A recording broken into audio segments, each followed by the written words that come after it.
Sahabat setia Gowori yang dikasih Tuhan, Shalom. Hari ini adalah Kamis 20 Agustus 2026.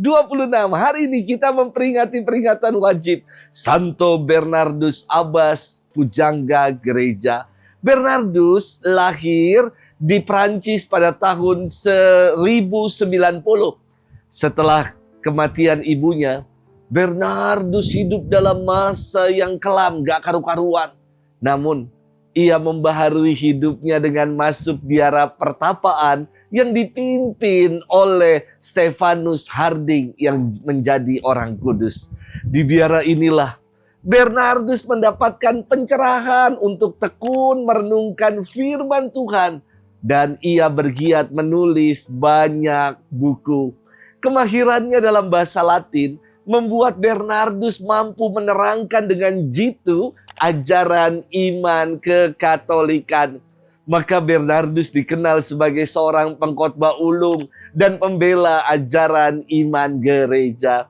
Ia ditugaskan untuk mendirikan sebuah biara pertapaan baru bersama dengan 12 rekannya di Clairvaux yang disebut sebagai Lembah Hening.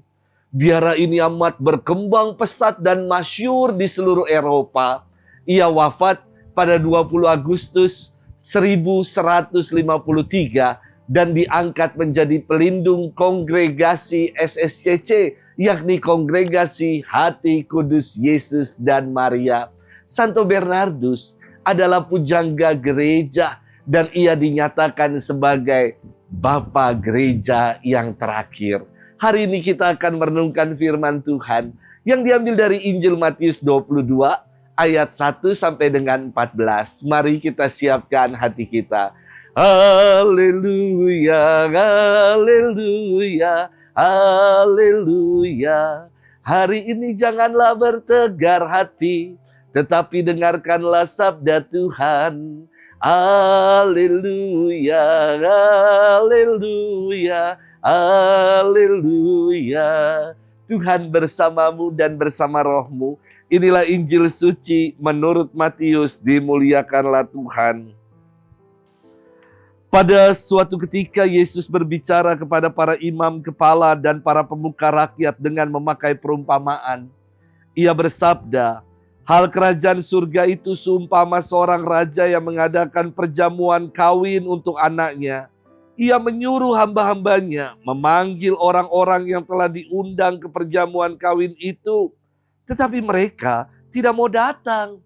Raja itu menyuruh pula hamba-hamba lain dengan pesan, katakanlah kepada para undangan, hidanganku sudah kusediakan, lembu-lembu jantan dan ternak peliharaanku telah disembelih. Semuanya telah tersedia, datanglah ke perjamuan kawin ini. Tetapi para undangan itu tidak mengindahkannya. Ada yang pergi ke ladangnya, ada yang pergi mengurus usahanya, dan yang lain menangkap para hamba itu, menyiksa dan membunuhnya. Maka murkalah raja itu, lalu ia menyuruh pasukannya ke sana untuk membinasakan pembunuh-pembunuh itu dan membakar kota mereka. Kemudian ia berkata kepada para hamba, perjamuan kawin telah tersedia tetapi yang diundang tidak layak untuk itu. Sebab itu pergilah ke persimpangan-persimpangan jalan dan undanglah setiap orang yang kalian jumpai ke sana ke perjamuan kawin ini.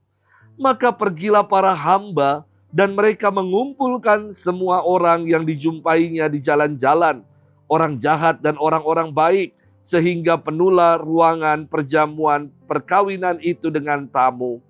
Ketika raja hendak masuk menemui para tamu, ia melihat seorang tamu yang tidak berpakaian pesta. Ia berkata kepadanya, hai saudara, bagaimana saudara masuk tanpa berpakaian pesta? Tetapi orang itu diam saja. Maka raja lalu berkata kepada para hamba, ikatlah kaki dan tangannya, dan campakkanlah orang itu ke dalam kegelapan yang paling gelap. Di sana akan ada ratap dan kertak gigi.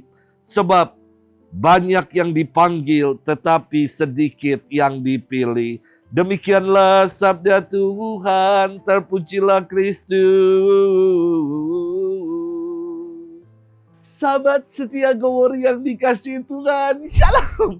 Perkawinan dalam tradisi Tionghoa mempersatukan dua keluarga besar.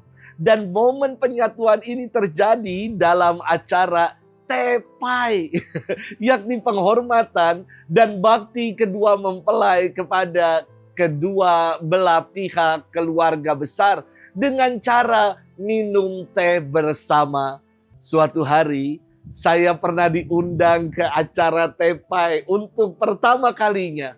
Bingung sih harus ngapain dan pakaian apa. Maka daripada pusing-pusing, saya pakai jubah aja, aman. Sementara banyak keluarga yang menggunakan jas atau congsam dan berpakaian pesta. Sahabat setia Gowori yang dikasihi Tuhan, saya kira sudah umum dan biasa kita diundang dalam acara pesta atau resepsi perkawinan. Bahkan sejak dari zaman Yesus, mensyukuri pesta perkawinan dengan mengundang orang-orang atau mengadakan resepsi sudah dibuat. Hari ini di dalam firman Tuhan, Yesus mengemukakan perumpamaan perihal kerajaan surga yang digambarkan seperti perjamuan perkawinan yang diadakan seorang raja bagi anaknya. Segalanya telah disediakan, undangan telah disebar, namun rakyat yang diundang untuk mengalami sukacita bersama raja malah nggak datang dengan berbagai alasan. Inilah saya kira gambaran dari kita yang terkadang enggan dan tidak mengindahkan undangan Tuhan. Kita melupakan undangan Tuhan karena terlalu sibuk dengan aneka kepentingan diri kita. Tuhan kita cari kalau ada waktu luang. Bukannya kita mau memberi waktu untuk Tuhan. Selanjutnya, ada pula yang datang namun salah kostum. Ini kan pesta. Namun yang datang tidak berpakaian pesta. Maka raja yang murah hati itu menjadi marah. Sudah diundang, kok malah diremehkan dan disepelekan dengan tidak mengindahkan datang ke dalam pesta, atau malah datang ke dalam pesta, tapi tidak mengenakan pakaian pesta. Sahabat setia Gowori yang dikasihi Tuhan, undangan Tuhan menuntut kehadiran dan kedatangan kita. Jangan lagi kita menolak dan tidak mengindahkan undangan Tuhan ini. Mari kita datang dengan memakai pakaian pesta, pakaian yang pantas.